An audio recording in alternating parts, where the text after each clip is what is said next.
Hello, welcome to my channel. This is Unique for me.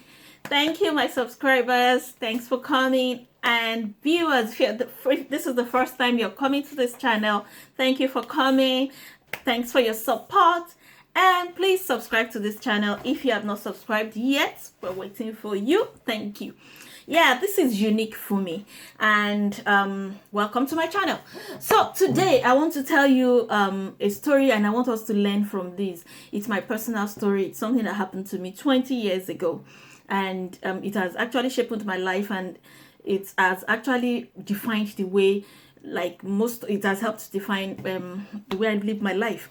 Okay, so 20 years ago I just finished uni, and in Nigeria, yeah, and I was going back to my college for my call-up letter for youth service. Okay, for those of us that are not from Nigeria or we're not familiar with the Nigerian education system, youth service is a 1 year of service that you have to serve the nation. You have to serve the federal government of Nigeria as a fresh graduate, and they can post you. The government, there's a government agency that posts you to any part of Nigeria to go and serve the nation, and they give you a token, something like minimum pay anyway. But it's good, it's okay to pass you by, and you're supposed to do that for 1 year, especially if you're planning or if you have any vision of working for companies or government. Okay, most companies want that certificate. So that was what I was going for on this particular day. And my uni was in a different town from where I grew up in. So this day I had, it was after I had packed out of uni, I had finished. I was just going for that letter so that I could go for service, because it was time to go for service. And I had to take a bus. I had to take 2 buses to get to my school. I would take one from my Oyo town, where I was living with my parents, and then from Ibadan I would take another bus going to Ife. My uni was in Ife. So on getting to Ibadan, I woke up very early that day, because I think that was the last day, or that was the day our letters came late to school, to Ife then, and I think that was the day we were supposed to just come. I just know that my plan was to go to Ife that morning and be back in Oyo by evening, because I had to travel to wherever they will post me to. I wasn't yet sure of my fate. I didn't know where they were going to put. I didn't know which state they were going to post me to. So I was anxious for that, and also I wanted to get my letter and get that done with. So after getting to Ibadan, I got to the bus stop, and I was to take Ife bus from Ibadan. So it's a public bus stop, and what happens is that in Nigeria, and I think that's still the way till now, but then that was the way. Buses don't leave bus stations based on time. They leave when the buses are full. So if, let's say, you plan to you're going from a state to another, or from a town to another, you have to look for where the bus that'll be going to that town is. Then you go into the bus, and when the bus is full, they will move. It's not that the bus is leaving by 11 a.m. then you have to be there by 11 a.m. Even if the bus is half full, the bus will leave. That wasn't the case. The case was that you will wait until the bus is full. If the bus is full before you get there, you go and get into another bus, the next bus going, and you have to wait and queue for that bus to be filled up. And that was my case that morning. So when I got to the bus stop, the bus that was almost full, I didn't like the seat. I wasn't comfortable with the seats, Well, I had my favorite seats on the bus. I definitely would not sit on certain seats, because I felt they were dangerous and I wasn't comfortable, especially if you're traveling for 1 or 2 hours. Well, so I decided to wait for the next bus. So I got the next bus, and I was the first or the second person in that bus. And that next bus. So I waited for the bus to be full. And at a point, I had to leave that bus to just go and stretch my legs outside. So I put my handbag on my seat, and my small, I had something in the boot, I can't remember. But okay, so I went to stretch my legs, and when I came back to the bus was almost full. I left this bus when some passengers were already in the bus. But that was why I left my bag and I went to stretch my legs. I can't remember what I went to do. So when I got back, there was only remaining one passenger for the bus to be full. So, I was happy and I wanted to sit on my seat, but an older woman was sitting there. She, thinking back now, I think she would be like the age I am now. She would be like maybe in her 40s. She wasn't like an old woman. She was just an average aged woman. So I was like, ma, please, you're sitting on my seat. She had moved my back and she was sitting on my seat. So I said, ma, please, you're sitting on my seat. And she was like, so it's your seat. You expect me to stand up? So, and I was very, I grew up in Oyo. I'm quite cultured. I know the Yoruba culture that you can't be rude to an elder. So I was like, no, ma, I'm not telling you to move for me. I'm saying this is my seat and please, I would like to sit here. Because there was only remaining one space. Like, there were remaining like two spaces, but apart from me and her, then there will remain only one space. And I didn't like those two spaces remaining. Like, I definitely would not sit on the last seat because I always felt that seat was dangerous. Like, that would be the first person to fall from a bus in case of accident. That had always been in my head. I don't know why, but I won't sit on it.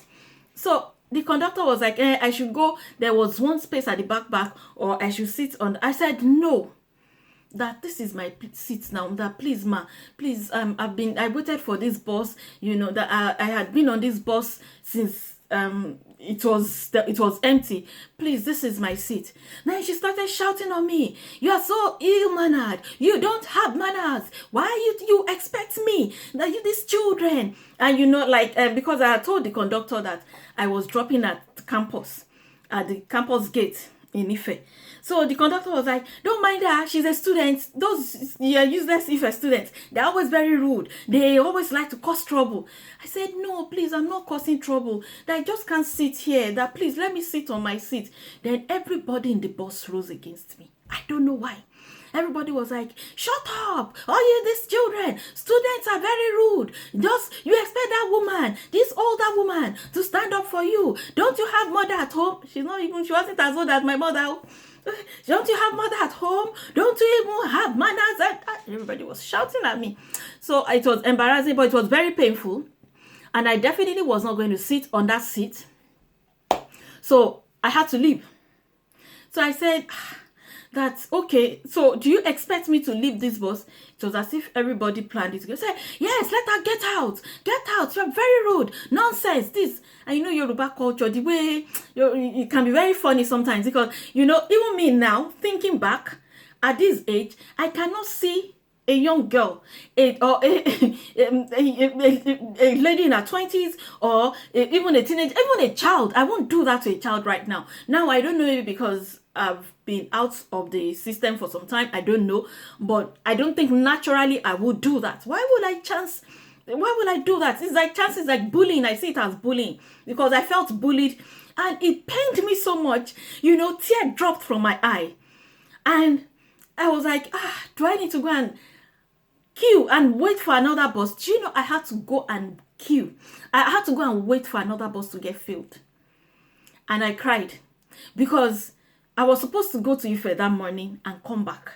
And there is, if you are used to Nigerian education system and the way the administration, everything is with units. Once they tell you to come on a particular day or once they are doing something on that day, it's better for you to be there and just be there and just do your thing. Because if you're not there, if you have to go, they will so frustrate you. So I was like, I had to be in Ife today. And, as at that time, because I was no more a student, I didn't have accommodation in Ife again.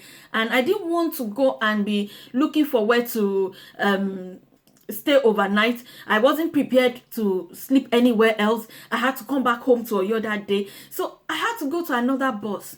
So in that bus, it pained me. I cried a bit and I was so, I felt so dejected. I felt so bad. I was like, God, and I committed today into your hands because I prayed. And, I was always speaking in tongues. I was still young.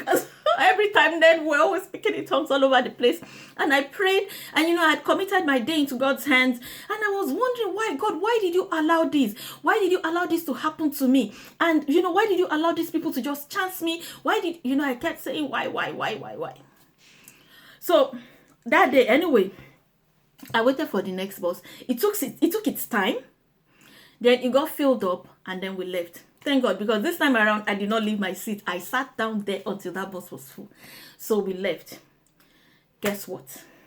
Just shortly before we got to Ife, that first bus, we saw it ahead, and we saw bodies on the floor. Then our driver slowed down. In fact, he stopped near that bus, and I was seeing bodies on the floor. There was no other collision, there was no collision, I don't think there was another bus involved. There was no other vehicle involved. It was just that bus that veered off the road. I can't remember what happened exactly, but all I remember was that I still can't get that picture off my head till now. Bodies were on the floor, and I think one of the passengers carried red oil, palm oil, because like where because the bags and boxes, all the luggage of people were usually stacked at the back, at the boots at the back, but everything was scattered on the floor, and there was someone carried red oil, and the red oil was on one side. So I was like, everywhere was a part red oil, everybody, bodies and everything all over the place. Then a part people, human bodies with blood, everything all over the floor.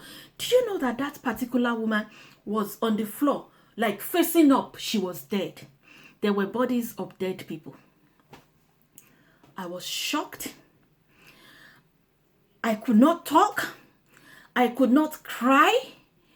I was just like, and that was when it dawned on me that God pushed me out of that vehicle. Even though when it was happening, even till now, I still think about it, that God, why didn't you just whisper to me that, Fumi, don't take that bus? Because one of the things that pained me was the embarrassment and the way people insulted me. I felt bullied. I felt cheated, and I hate being cheated. I felt cheated. I felt bullied. I was embarrassed.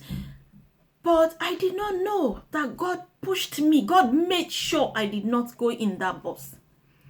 So, sometimes it's just something that I want to express here. I want to just tell, because I don't know who this is for, and I don't know why it has been coming to my head. It may even be for me, and it may be for anybody that is listening to this. Sometimes circumstances happen, and you wonder, what is God looking at that this thing is happening to me? Because that day, if not because I saw the end, I wouldn't have known. If not, and then I just kept thinking, God, why?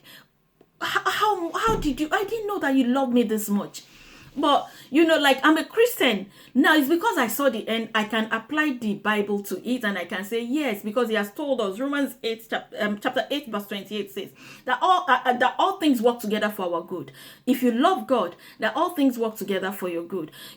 So always have it at the back of your mind that even sometimes circumstances that are not right, things may seem to not be right, to not go right, to not go according to your plan. That was not my plan for that day, but I can tell you that gladly at the end of the day, I was grateful to God that I was able to get to school, and I was able to come back home that day, go back to my parents that day, because my own death wouldn't have pained me, because of course I would have crossed over to heaven.